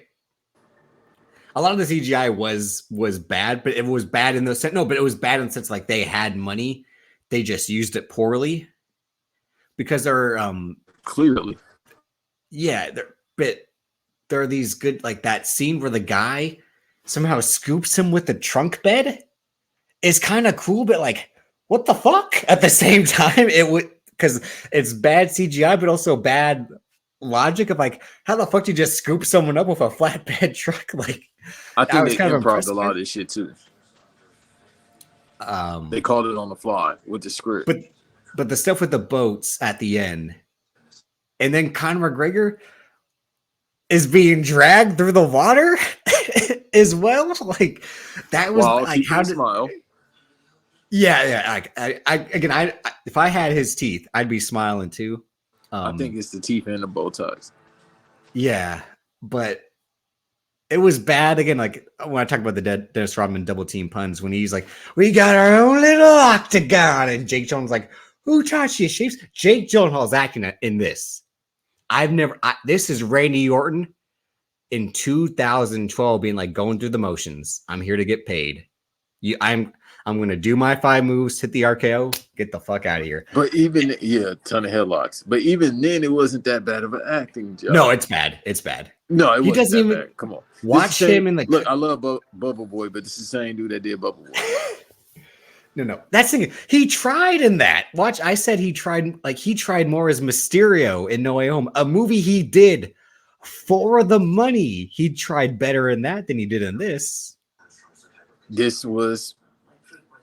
All right, I don't think we talked about this. I felt like this was an experiment movie for Amazon just to see how many people will actually, I mean, obviously you got to draw some money, but I think in their case, this was like, fuck it. Let's just see if people going to watch it. Because, again, you brought it to my attention. I do kind of remember hearing about it years ago, unlike this Ghostbuster movie, because I think this is a Mandela effect. No, I told you that when that trailer dropped, I'm like, I don't remember them announcing a second one with Paul Rudd being in development. No, like, and you said this months ago when they dropped the trailer. I said, dude, when did we ever talk about this? I don't even remember an announcement or nothing. Because I was like, I thought that reboot, the second reboot, I should say, did so badly that they were like, we're not going to do Ghostbusters again. And then this trailer came out of nowhere. I'm like, when did they shoot this movie? When did they shoot this I've never seen anything like this. Like, legit, we be on the money with this stuff. This is our profession. But I'm like, Frozen. No, what? But you're right with Amazon trying to get a bigger foothold into movies, especially within the last 2 years, because they partnered up with Ben Affleck for the Michael Jordan movie last year, Air. They more often than not are producing movies to go into theaters and then to do well on Prime. Creed 3 being one of them because it's an MGM product, and Amazon owns MGM now, and that's why they were able to remake Roadhouse, because Joel Silver had been trying to reboot this for years. Famously, again, it was supposed to be rebooted with Ronda Rousey at the height of her UFC dominance, and then once she lost that fight, Hollywood kicked her to the curb So they were talking about rebooting it still. And it almost seemed like Conor McGregor was going to be the star at one point, and then he said he was going to focus on fighting more. And then I think actually the Mayweather fight, because he was supposed to be in Triple X or Return of Xander Cage. That was supposed to be Conor McGregor's acting debut, but he lost to Nate Diaz, and he said, I can't do it. I got to focus on the rematch. I got to focus on fighting. And they cast Michael Bisping instead as the generic guy that was going to be part of the villain group, then turn babyface. But when it was announced that Jake Gyllenhaal was going to be in this movie, I'm like, oh, he kind of did this already. Because funny enough, like when you watch the Jake Gyllenhaal Conor McGregor one-on-one, and Jake Gyllenhaal's like, I've had experience, boxing because I did Southpaw, and then Conor McGregor's like, you did boxing? When did you do boxing? And Jake Gyllenhaal's like, Southpaw. When did you do Southpaw? What film was that? And Jake Gyllenhaal's like, I was me, Anton Fuqua, and 50 Cent's like 50 Cent was in that movie. It's insane because Conor McGregor, granted, he wouldn't remember this, but his title-winning fight against Chad Mendes, there was a fucking Southpaw sponsorship as he's throwing his own left hook to knock out Chad Mendes in 2015. And again, he wouldn't care that the presenting sponsor of the fight was Southpaw, starring Jake Gyllenhaal in 2015, because this is 9 years later, but still, he'd be like, what film was this? What movie was this? And Joel Silver now has... I like that movie, by the way. See, the crazy thing, this is when I admit my L's. I thought Southpaw was going to be better than Creed, because the first Creed trailer came out, and I'm like, I don't know about this. The Southpaw trailer came out, and I'm like, fuck yeah, let's go. I watched Southpaw, and I'm like, this was not good. I watched Creed, and I'm like, this is the greatest film I've ever seen. Like, yeah, I forgot about that, because Southpaw, I think I watched that first on bootleg, and I was like, I like the soundtrack too. And then I was like, all right, I remember like it was yesterday going to the movies to see Creed because my boy saw it. He was like, yeah, this movie's good. And I was like, all right, cool, I'm tap in. Yeah. Went to go see it, and I said, oh no, this is an instant classic. No, I saw Southpaw on the sites like the 2 months after it was released, and I went to the theater to see Creed. And after seeing Creed, I was just like, this might be the greatest movie I've ever seen. Yeah, like, it was like a classic. I never had that feeling other than Infinity War. I was like, yeah, we could lock this in, brother. This is an instant classic. This Shawn Michaels versus Undertaker. But Jake Gyllenhaal got in crazy shape for Southpaw, and he's in crazy shape for this. Like, it's again, he's on the gimmick. Yeah. To an insane amount. To play Mysterio?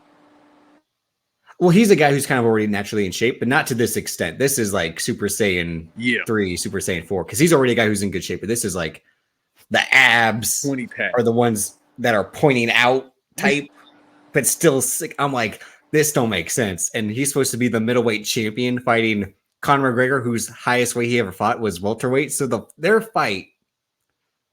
fights in this have been my big thing of like, I thought they were shot really well.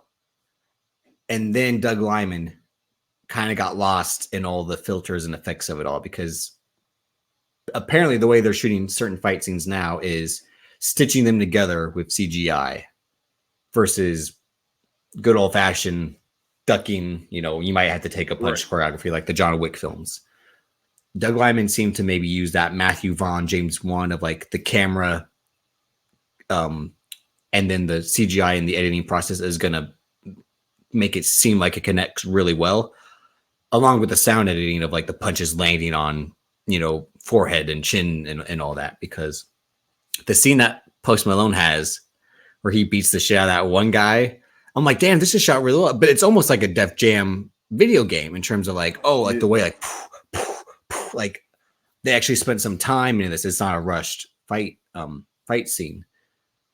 And then the first Conor McGregor Jake Gyllenhaal fight's pretty good. And then the one at the end, it starts good and then gets lost once they like kind of flip the perspective and then kind of get lost in all these filters and dynamics of camera trickery of like they still cut away at wrong times. I'm like, you're not even showing me much of the fight that I want to see. It's still like, it's like Doug Liman was undoing the great work he was doing at the same time, because I'm like, it was starting off high and then going down low as the fights happen. And you yourself are a stickler for fight scenes too. Again, the Raid franchise, John Wick, obviously we're in better shape today for mainstream American movies to have good action scenes, but also at the end of the day, there are still bad fight scenes. Like famously, because we always talk about the A-Team movie has one of the worst hand-to-hand fight scenes with Liam Neeson and Patrick Wilson. Granted, it's 60-something-year-old Liam Neeson. He was probably 50-something at the time.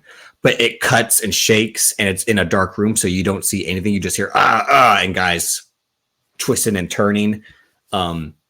Versus this, which they almost shoot it, again, like it's a video game and try to cut the perspective and have like this chaotic energy and feel. I'm like, yeah, this is kind of dope. But then it kind of like loses its way and gets too lost in the sauce of it. I'm like, oh, now it's just like you're overdoing it to the point where like you're not even seeing punches land.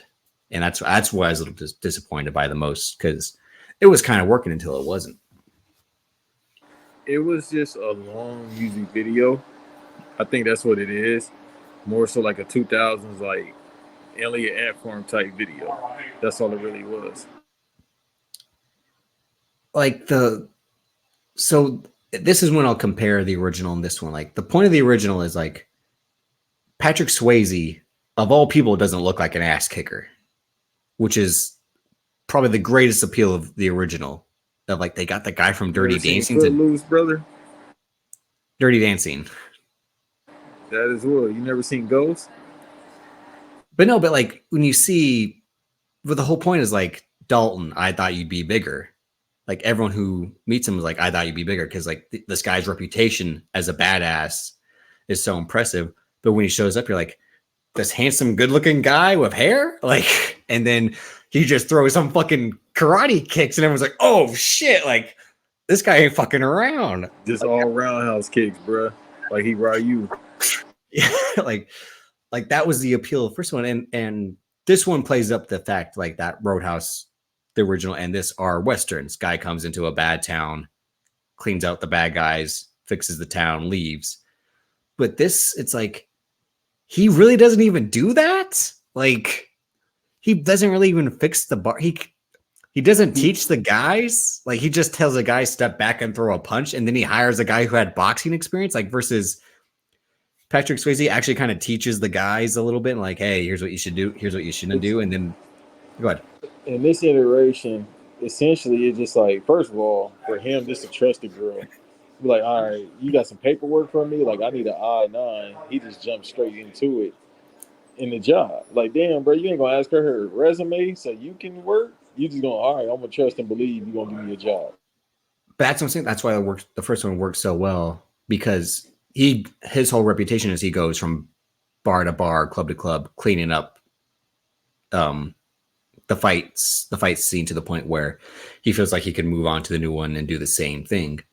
And like I said, like his history as a UFC fighter, killing, like that's so underwritten. I'm like, what they could have done is from the jump, it starts off at the UFC fight where he kills the guy, and then it's like, boom, cuts to where he is now. He's banned from fighting because he killed a guy. No gym will take him in, so that's why he has to do underground fighting. And then someone's like, I got a job for you. And then, boom, he's at the Roadhouse. That didn't piss me off that they didn't name it the Double Deuce, because the restaurant next to the bookstore he always goes to is named the Double Deuce. That's a nice Easter egg nod to the original, but they don't really even play on that as much, because they try to recreate the same love story of him and the doctor. Our girl, Danielle Millenquire, she plays the doctor, and she's in this movie to do nothing. Like, the whole point of him dating Kelly Lynch as the doctor in the first one is like, she's the one who tells him, like, all this fighting is going to affect you later in life. And he's like, yeah, I know, but, you know, one, pain don't hurt, which I think they could have capitalized. Like, the whole point, like, Jake Gyllenhaal is like, he says, like, when I get angry, I do bad things, like the Hulk kind of, and that's like, it almost seems like that's why he killed the guy in the octagon. And I'm like, that would have been a good thing for them to capitalize on, which is the more damage he took, the more psychotic and like unstoppable he would be as a fighter. So like they should have done something where there was like an episode of Grey's Anatomy where Abigail Breslin played a girl who couldn't feel pain. Like she didn't, like the nerves in her body couldn't feel something. Like she stabs herself and she can't feel it. Like she doesn't cry or anything, but like that's still medical damage to your body. You're just not able to feel it. So if his character was someone like that, who that's why he doesn't care about having scars or not, because it's like, I can't feel it anyway, but he knows all this wear and tear is going to affect him internally down the line. I'm like, there are options to explore. This is me being in my script doctor bag of like, here's what she could have done to make it make more sense. Because when Daniel Melanchoire, when she tells him, my dad's the dirty cop, my mom died, I moved out of town and I changed my name. It's like, this is generic script shit 101 of like, and the dad being the dirty cop, they just call him Big Dick. I'm like, this isn't even funny. And it's our guy Hernan Reyes from Fast Five playing the dirty cop, and he gets swerved, and then Jake Gyllenhaal's like double cross and a double cross. I'm like, who wrote this shit? It's like, oh, did Vince Russo show up again? It's like, right, bro. Let me tell you about Bro House, bro. Jake Gyllenhaal, bro, is bigger than Colin Farrell, bro. I'm telling you. And that's to me, I was just disappointed, and everyone being like, "It's so fun, it's so good." I'm like, "What movie are y'all watching?" What was fun about it besides the fighting and Conor McGregor? Because obviously, we all agree Conor McGregor's acting will be one note, just like watch scenes some, because it's like all this dialogue they redid. I like funny, ignorant shit. Have you not noticed that about me? That is, yeah. It's just ignorant. Like, it doesn't make sense, but it's fucking funny for no reason. However, I do know you like funny, ignorant shit, but I also do know you watch this a second time and you'll be like, yeah, this wasn't that good. I was tripping. No, but that's the whole point. Movies like this, you watch one time. You watch it one time and keep it pushing. Never again. Like, you can't get me to watch it again. Like the Godzilla versus King Kong movie that's coming out this week. I'm gonna watch it. Yeah. That'll be it. Never again. It's a one and done. This is my Cruiserweight Classic this week. Roadhouse and that. What's wrong with the Cruiserweight Classic? What are you trying to say? Because it was one and done? Well, Ibushi. If I get kicked out, fair. Yeah, I'm gonna go back home. Well, that's because he was like, they're like, you're gonna sign with us. He's like, I'm not fucking signing with you, you crazy Dutch bastard. Like, he signed in one company, we ain't seen him because them ankles gone because he's fine. Well, apparently he was power bombing a dummy a couple days ago, and it's like, oh, he's back. Is he in shape? That one, you don't know what rest and recovery is, sir, because you're already back. Power bomb. Yeah. Oh. He's a Japanese worker. They probably just sprinkle some salt on their ankles. I don't know. But to me, there's a part in this movie, like the relationship with like the teen girl. I think is something they could have done. Focus on that more. Of like, this girl sees the good in him. Like, it's corny as that is. I'm like, that's something that actually could have worked if they spent more time on that versus more time on the bad. Like, the bad guys get too much time to do nothing at the end of the day. Like, his grand plan is to build golf courses and resorts with drug dealer money, and they don't even fully explain that. That's what I mean. This is all first draft, and one of the co-writers is the guy that co-wrote The Nice Guys with Shane Black, and I'm like, I see what he's trying to do with like there's a conspiracy there because there's a bigger picture and we got to pay attention to the bigger picture. But I'm like, but that's not even a big deal because she just has to give him the Roadhouse land and it's over. It's like, so they try to burn it down and take it away versus the original, which is the guy that basically owns the whole town and does what he wants. Yeah, it was just a letdown to me. And I haven't rewatched the original in a long time. I just remember it so well. Like, it's a good thing they didn't try to redo the Sam Elliott character because that would have been a mistake because you can't redo the Sam Elliott character. But yeah, I mean, and there were too much of the musical acts. Like, they cut to play music in the bar too many times. They spent more on the music licensing than they did the movie.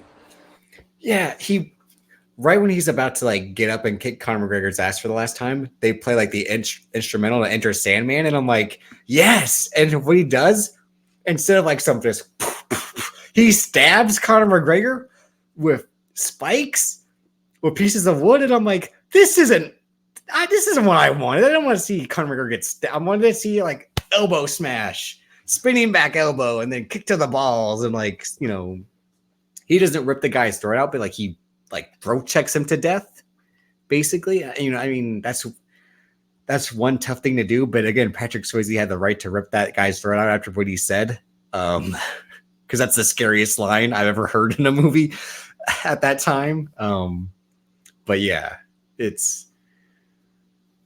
don't know. I mean, final review. What score are you giving it? Out of pass? 1 out of 5? Oh, on my letterbox, Hard I gave it. Letterbox is 5 stars. I gave it 1.5.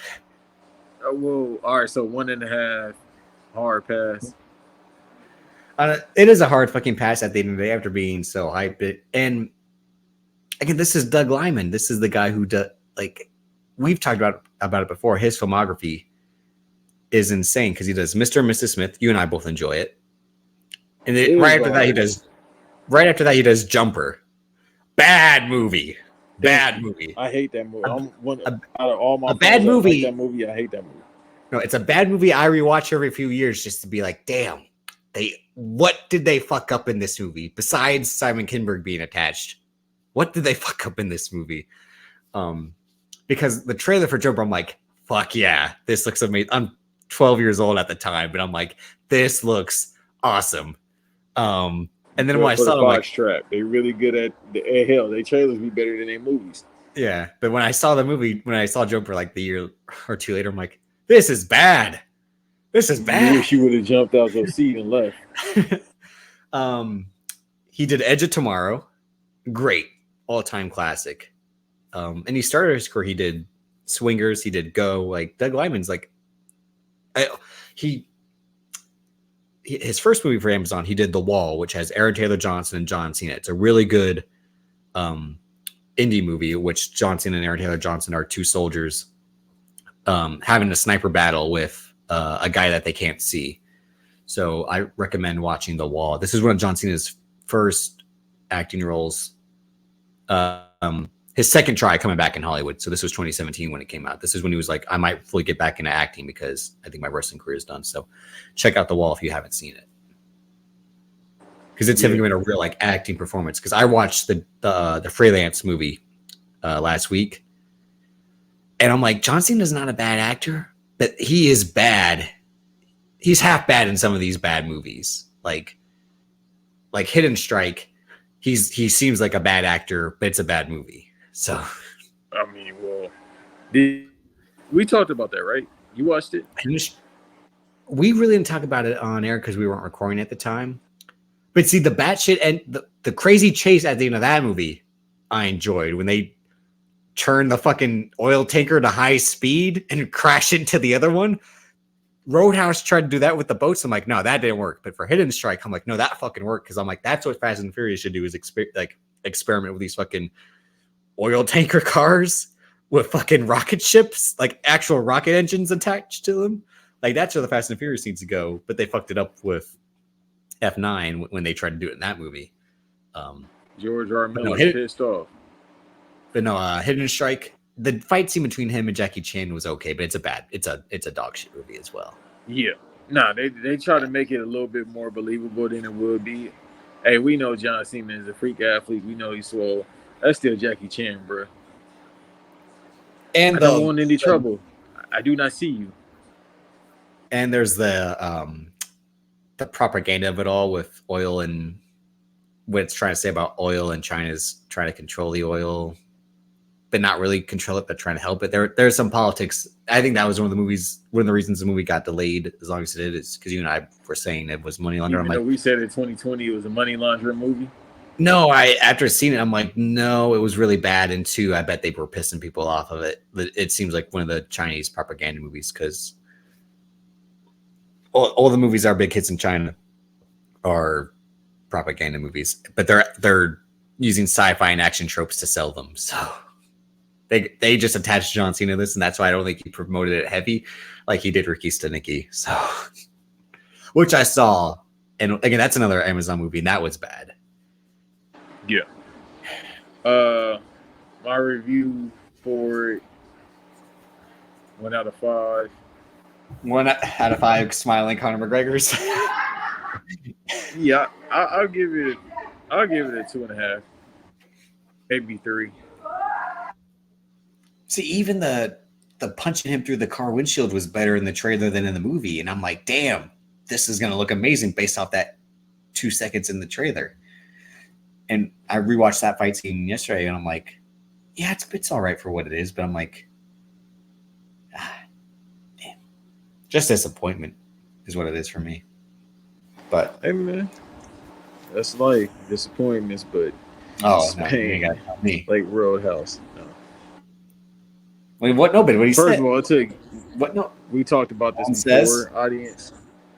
Talked about this movie years ago, yo.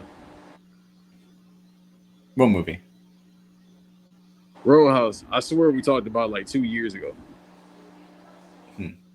But no, what Dalton says is pain don't hurt. So, because that's why he never got a fucked when he got. Yeah. So, I mean, there's an article I haven't. Never watching it again.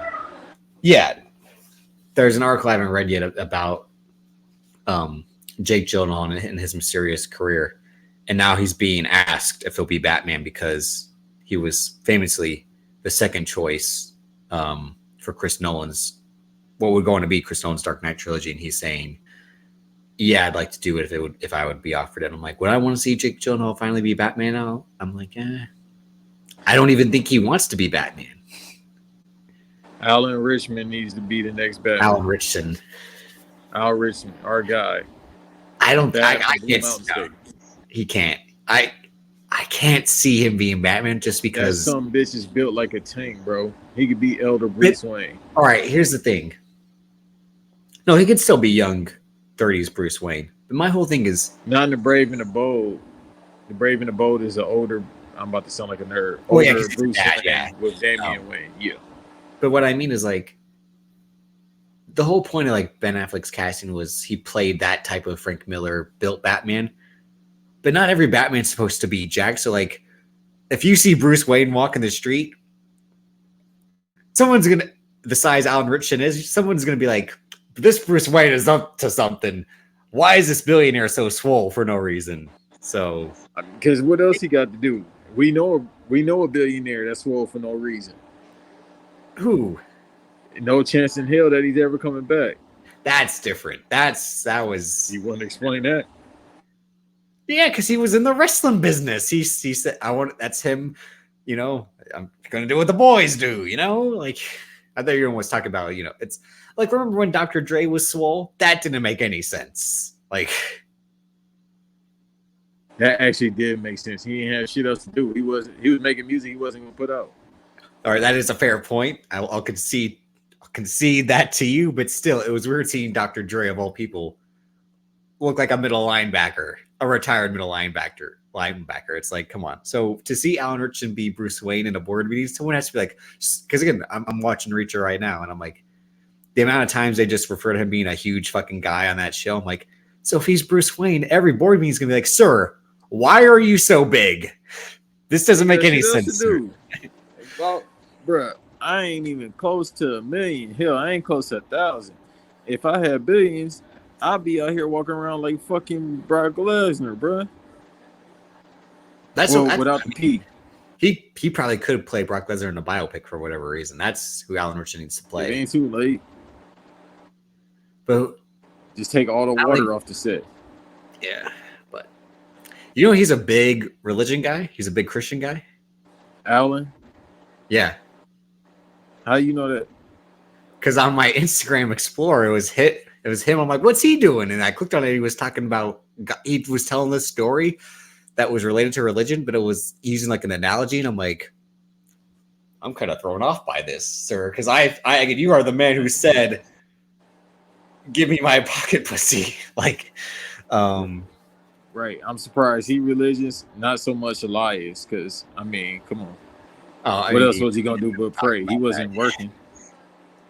But no, apparently, he founded Insta Church or something like that, so he can, you know, It's the church.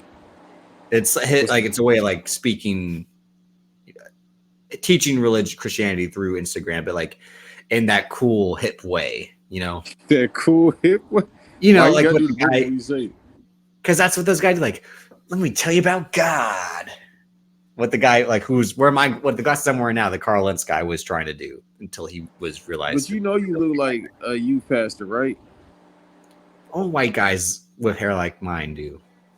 And I had the name of a Exactly. youth pastor. Davis Colton is the ultimate youth pastor name. Like, look at Justin Bieber's preacher. You look just like him. That's what I'm saying. That's what I just said. Carl Lentz, the guy who I don't he was know his like, fucking name. but he was the guy who's like, I'm gonna make religion fun. And then Kevin Durant and Kyrie Irving bought all that shit. It's like, sure.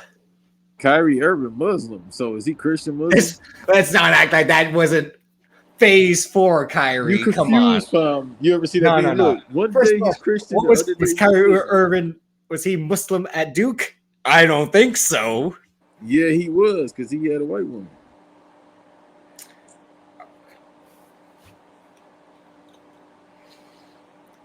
See, that's the thing. I watched Malcolm X a few weeks ago. I didn't tell you that. So when we do that episode, we gonna get into it. Hey, y'all, this next episode, y'all. you said you put that white man's skunk in your hair.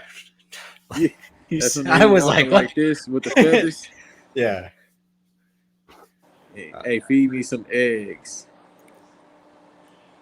The first half of that movie, I'm like, was this? This didn't happen. Like it did happen. No, I but don't I'm know like, about the toilet thing, but no, but that's what I mean. I'm like, it's based on a true story, but I'm like, you made all of this up until now. Hey, listen. This next episode, people, we supposed to do it during Black History Month, but every month is Black History Month. This next one, yeah, this gonna be one for the books. No way, women like Angela Bassett just throw themselves at you that easy back then. Ain't no way. Yes, it was. All you had to have was a job, bro.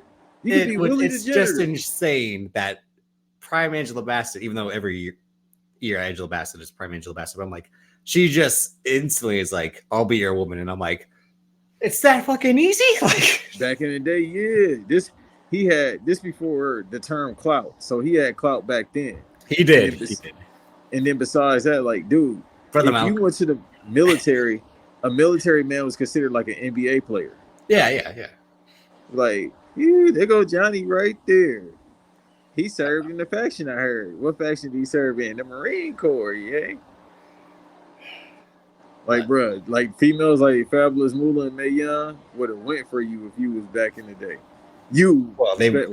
They also went for guys who they could rob every dollar they had on them, whether they have money or not. So that's a whole nother. Yeah, it was a badge of honor to go to the war. Then you come home, you work 100 hours a week. Your dinner's potatoes, stale potatoes, and fucking steak, and they live to be 100 years old. Cigarettes kept them alive. Who did I just say? But yeah. I can't remember, damn. But no, we're wrapping this one up. Thank y'all for watching. Again, if you liked Roadhouse, again, this is Roadhouse 2 words. The original Roadhouse is 1 word, but because the bar in Roadhouse is called the Roadhouse, that's why they split it into 2 words, which threw me off. That was some bad comedy when he's like, so what's the name of the Roadhouse? She's like, the Roadhouse. That's what we called it. He's like, okay. And the man got eaten by the alligator too. Yeah. I mean, because again, this is in the Florida Keys, and you are a Florida man from time to time. Fucking Florida man. I don't want nothing to do with the state after I leave this week. From time to time, so that's why that's why I'm amazed you like this movie due to its, even though it's not heavy on the Florida, but again, a man is eaten by an alligator. So I'm a cowboy, baby. I don't know why I sound like Austin Powers when I said that. Yeah, baby, please. Oh, behave. I like gold. But no, if you liked it or didn't like it, leave a comment in this episode. Like, share, subscribe, all that. We'll be back doing the episode we should have done a month ago. We're also doing new episodes. Again, there are crazy stories happening, and the Drake stuff. I just want to keep on seeing what happens at this point. Well, I re-listened to because I didn't listen to it until yesterday, but I re-listened to it again today, the Kendrick Lamar Future song, and I'm like, I really just don't want Kendrick Lamar talking about me if I'm a person that exists. And we're like, sir, please leave me alone. Like, hey, and you see, that's why Drake had that rebuttal of, yeah, these guys are going against me, because he wanted to say F everybody, but more so he don't want to say that. He'll say that about everybody. He went full Canadian. You know, I'm gonna take the high road on this one. I'm gonna be the bigger man, and when I say something, I'll say it. But now the Kendrick Bret Hart would be like, "Fuck Kendrick Lamar." Remember in South Park when the little person comes to school, and he's like, "Words are like bullets." That's Kendrick Lamar. His words are like bullets. Like, and he just because they hit me when they're not even intended for me. It's like this 5'4" dude is special. He puts fear in the hearts of people that are 6'2", 6'3", being Drake. While doing he just the weirdest voices. One of the most popular rappers in history. He just put fear. Yeah, while doing the weirdest voices too. It's he's the real Joker. Dude, he called himself Candyman, and people just like, "Yeah, you right." Yeah, just say my name. I'm like Candyman, and everybody was like, "You right." Nobody want to say his name at all. He was like, "No, I'm good, bro. You go." It's literally Brock Lesnar in 2017. I'll fight you, but I don't really want to do it. He's literally Kota Ibushi when he gets the slaps and he takes them, and then he just blank faces. Yeah, and he throws the kicks, and then Okada's like, "The fuck, shit, man, fuck, shit." Like, all right, but we're getting out of here. No. Thank y'all.